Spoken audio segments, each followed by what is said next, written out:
بسم اللہ الرحمن الرحیم۔ السلام علیکم۔ آج کا ٹاپک ہے سوال غیرت کا ہے۔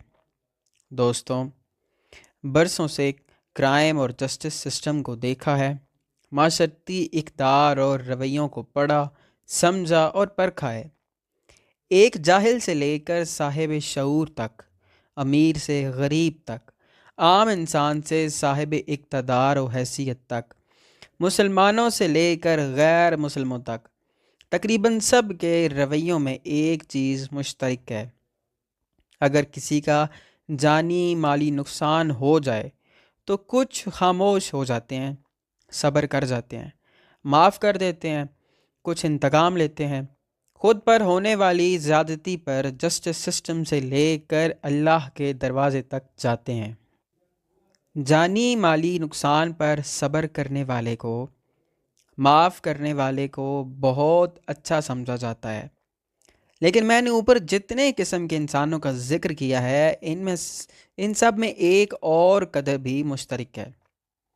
آپ سب نے دیکھی ہوگی کہ اگر کسی کے گھر کی غیرت پر کوئی حملہ کرے، راہ چلتے دوپٹہ برقع پکڑ لے، مار پیٹ کرے، حتیٰ کہ بری نگاہوں سے بھی دیکھے، تو پھر چاہے مسلمان مومن ہو یا کافر، امیر ہو یا غریب، پڑھا لکھا ہو یا جاہل، معاف نہیں کرتا۔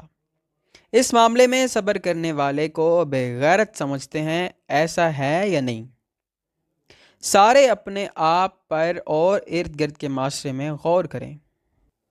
دوستوں، عجیب بات ہے، جب میں واقعات کربلا پر نگاہ کرتا ہوں تو ذاکرین اور علماء کی مجالس بھی سنتا ہوں تو عجیب سی سوچیں مجھے گھیر لیتی ہیں، طرح طرح کے سوالات میرے دماغ میں پیدا ہوتے ہیں۔ حضرت ابراہیم علیہ السلام کا واقعہ سنا کہ جب وہ اپنی زوجہ سلام اللہ علیہا کو صندوق میں بند کر کے لے جا رہے تھے، عزیز مصر کا واقعہ ملتا ہے کہ اس نے صرف صندوق کی طرف ہاتھ بڑھایا تھا تو اس کا ہاتھ شل ہو گیا تھا۔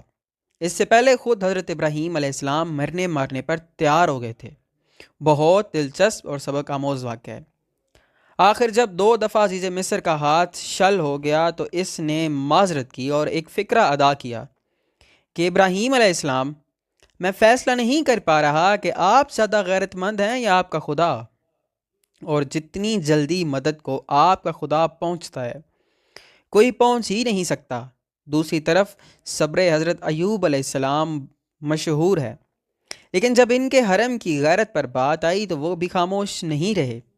دیگر بہت سارے واقعات ہیں۔ اب جب میں پاک خاندان علیہ السلام کی طرف دیکھتا ہوں جو وجہ کائنات ہیں، اللہ کے حبیب صلی اللہ علیہ وآلہ وسلم کا خاندان پاک ہے۔ انبیاء اکرام علیہ السلام کی مدد ہمیشہ انہوں نے کی۔ خاندان پاک کا ہر فرد یکتا فطرت، نابغہ روزگار شخصیت ہے۔ وفا، حیا، غیرت، شجاعت، صداقت کے خالق و مالک ہیں، بلکہ انسانیت کو یہ سبق انہوں نے سکھائے ہیں۔ پھر کربلا کے واقعات چلیں۔ جہاں تک مردوں کی جنگ اور شہادت کا معاملہ ہے، صبر کر گئے، مان لیا۔ پہلے حضرت امیر حمزہ علیہ السلام کی شہادت اور نعش کی بے حرمتی پر صبر دکھایا ہے، لیکن جہاں تک مستورات پاک صلوات اللہ علیہن کے پردہ پاک کی بات ہے، بے ادبی اور گستاخی والی روایات ہیں۔ پھر جن پاک مستورات صلوات اللہ علیہن کے پردے کے واقعات بیان ہوتے ہیں وہ کوئی عام زوات تو نہیں ہیں، اللہ کی غیرت کے مالک ہیں، شجاع ترین خاندان علیہ السلام کا حصہ ہیں اور وارث ہیں۔ پھر سب سے زیادہ اللہ تعالیٰ جو اس خاندان پاک علیہ السلام کا مالک ہے اور سب سے زیادہ دوست ہے، وہ کیسے یہ سب ہوتا دیکھتا رہا۔ واقعات میں ایک چونٹی جتنی بھی مزاحمت لکھنے والوں نے نہیں لکھی، جبکہ یہ بات بہت ہی عجیب بات ہے۔ اللہ اور پاک خاندان علیہ السلام کی غیرت کا معاملہ ہے۔ دوستوں، جب اس معاملے میں اولیاء شہنشاہ زمانہ اجل اللہ فرج الشریف سے سوالات ہوئے تو انہوں نے بے ادبی اور بے حرمتی اور گستاخی کی روایات کا انکار کر دیا۔ تاریخ لکھنے والوں اور بتانے والوں کی مفاد پرستی اور دروغ گوئی قرار دیا، خصوصاً سید العرفاء محقق اعظم مرشد کریم سرکار السید محمد جعفر زمان نقوی البخاری سرکار دامز اللہ تعالیٰ نے کربلا کے ضمن میں 5 کتابیں مجالس المنتظرین تحریر فرما کر احسان عظیم فرمایا، ورنہ ہم جیسے حساس دل تو کب سے اللہ اور اسلام سے کنارہ کش ہو چکے ہوتے۔ دوستوں، آج تک ظلم عظیم ممبروں سے جاری ہے، جھوٹی روایات سنا کر لوگوں کو رلایا جا رہا ہے، گستاخی اور بے ادبی کو پھیلایا جا رہا ہے۔ جو کوئی جتنی زیادہ گستاخی والی بات اور روایات سنا کر رلاتا ہے وہ اتنا بڑا بحر المصائب بنا ہوا ہے، جبکہ سب جانتے ہیں کہ یہ ذاتی مفادات کا کھیل ہے اور اب عزاداری ایک انڈسٹری بن چکی ہے اور ہر روز ایک سکنڈل سامنے آ رہا ہے۔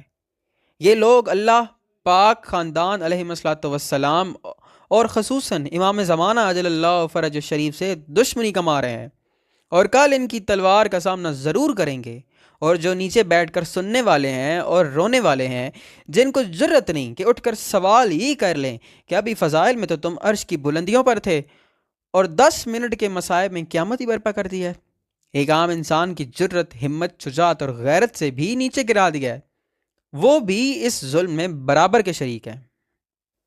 دعا ہے کہ منتقم آل محمد عجل اللہ فرج الشریف کا جلد ظہور ہو، تاکہ حقیقت محمد صلی اللہ علیہ وآلہ وسلم کا کلی اظہار ہو اور اللہ ہمیں گستاخی، بے ادبی اور اللہ تعالیٰ کی ناراضگی سے بچائے، آمین یا رب العالمین۔ دعا پاک صدا پکار الازل الازل یا ولی المومنین یا ولی المظلومین عجل اللہ فرج الشریف وصلوات اللہ علیکہ یا رب محمد و آل محمد صلی علی محمد و آل محمد وجل فرج آل محمد۔ اور آخر پہ میں شکریہ ادا کروں گا اپنے استاد محترم سید عباس حمدانی کا کہ جنہوں نے اتنی پیاری تحریر لکھی۔ خیر مالک بسم اللہ۔